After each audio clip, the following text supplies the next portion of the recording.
qui est une jeune femme, une étudiante strasbourgeoise, qui a été insultée et frappée au visage vendredi 18 septembre parce qu'elle portait une jupe.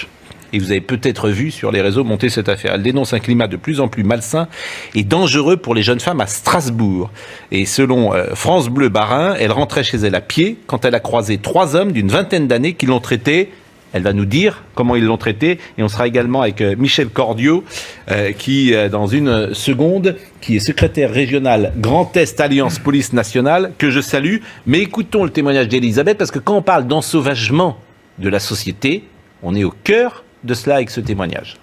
3 hommes arrivent face à moi et un des 3 hommes dit « Oh, regarde cette pute en jupe » et je me permets de leur répondre « Pardon ». Donc vraiment sans agressivité, non, mais vraiment sans insulte. Et là, l'un des autres me répond ta gueule salope, tu baisses les yeux et tu te tais. Et là, un m'attrape par le bras, le deuxième par l'autre bras, le troisième me donne un coup au visage. Et il y avait environ, je dirais, 15 personnes autour. Aucune réaction, ni avant, ni pendant, ni après. Ni maintenant, aucun témoignage, aucun rien en fait, comme si personne n'avait rien vu et comme si rien ne s'était jamais passé et ça me révolte quelque part parce que j'aimerais un peu retrouver ces gens parce qu'ils sont capables de faire ce qu'ils m'ont fait à des filles plus jeunes. La question qui se pose, et Pascal a tout à fait raison, c'est qui a fait ça ? Excusez-moi, ça n'existe pas. Il peut y avoir pour certaines personnes certaines traductions du Coran. Mais on peut pas. N'interdisent pas de frapper la femme. Sourate 4, verset 34. Je vous répète. Autorité sur les femmes. Il y a des gens qui sont radicalisés à l'intérieur de certaines communautés. Vous avez dit une communauté. Une communauté, c'est un ensemble. En tout cas, si il y a un certain nombre d'hommes qui ont fait ça parce qu'ils pensaient qu'ils étaient autorisés à le faire par un certain nombre de lois religieuses ou familiales, je suis désolé, ça a de l'importance. C'est pour cette raison que j'ai évoqué les féminicides. Ça vous gêne pas qu'à 48 heures d'intervalle, on voit la vice-présidente de l'UNEF aller témoigner devant l'Assemblée nationale en hijab, et une femme qui est en jupe peut-être courte se faire frapper, insulter à Strasbourg. La jeune femme en jupe qui a été agressée par 3 personnes l'ayant traitée avec des propos qui tout à fait inqualifiables. C'est en fait la marque de l'islamisation de notre société. À Strasbourg, une étudiante frappée parce qu'elle portait une jupe, agressée par 3 hommes dans une ruée. Personne n'est intervenu. Peut-on encore s'habiller comme on veut en France? La question se pose. Marlène Schiappa, la ministre, dénonce l'agression inadmissible d'une jeune femme vendredi dernier à Strasbourg. Une jeune femme qui raconte avoir été frappée en pleine rue par 3 personnes parce qu'elle portait une jupe. Une jeune fille a été frappée à Strasbourg il y a quelques jours parce qu'elle portait une jupe. À Strasbourg, une jeune femme de 22 ans agressée vendredi soir. Pourquoi ? Parce qu'elle portait une jupe. 3 hommes d'une vingtaine d'années l'ont lâchement, on peut le dire, insultée et frappée au visage avant de s'enfuir. Personne n'est venu aider la jeune femme. À Strasbourg, nous souhaitons ici très concrètement renforcer l'accompagnement social des femmes qui viennent déposer des plaintes pour des faits de violences sexistes et sexuelles. Nous arrivons, le ministère de l'Intérieur, les forces de l'ordre, nous arrivons en bout de chaîne. En début de chaîne, il y a les questions d'éducation qui se passent à l'éducation nationale, mais qui se passent aussi dans les familles. Et vous savez, c'est ce fameux slogan féministe qui dit « Arrêtez de dire protéger nos filles et dites-nous plutôt éduquer nos fils ». Alors là encore, c'est tout de même une expression de ce séparatisme dont on parle, parce que très généralement, les auteurs de ces agressions qui traitent une femme de pute, pardonnez-moi le mot, mais c'est celui-là qu'ils ont prononcé parce qu'elle se met en jupe, très généralement, ils sont imprégnés de cette idéologie. Ne nous racontons pas d'histoire, vous voyez bien qu'il y a un problème, si vous voulez, en gros, culturel de considération de la femme. Vous voyez bien, c'est dans les lycées des quartiers que les jeunes filles se mettent en jogging, parce que précisément quand elles se mettent en jupe, elles se font traiter de tout. Dans la plupart des cas, dans l'écrasante majorité des cas, quand on voit ce genre d'agression contre des femmes, effectivement, c'est des gens imprégnés d'idéologie. Est-ce qu'on peut poser le diagnostic ou pas? Madame voilà. Lévy, il y a 6 months later. pas la première fois que quelqu'un invente une histoire.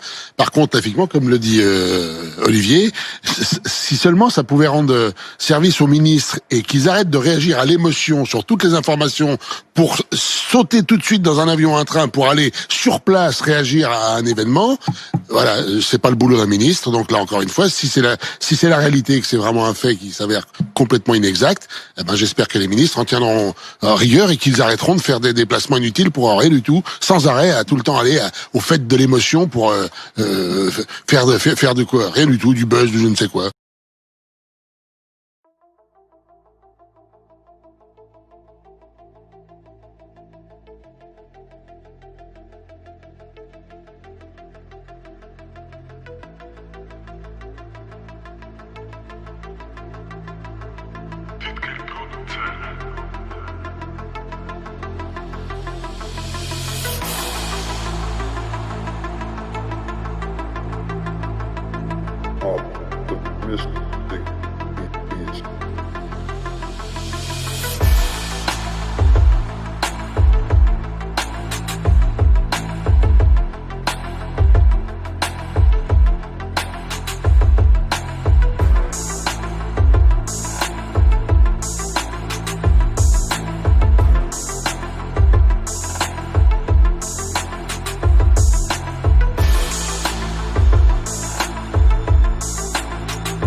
optimistic.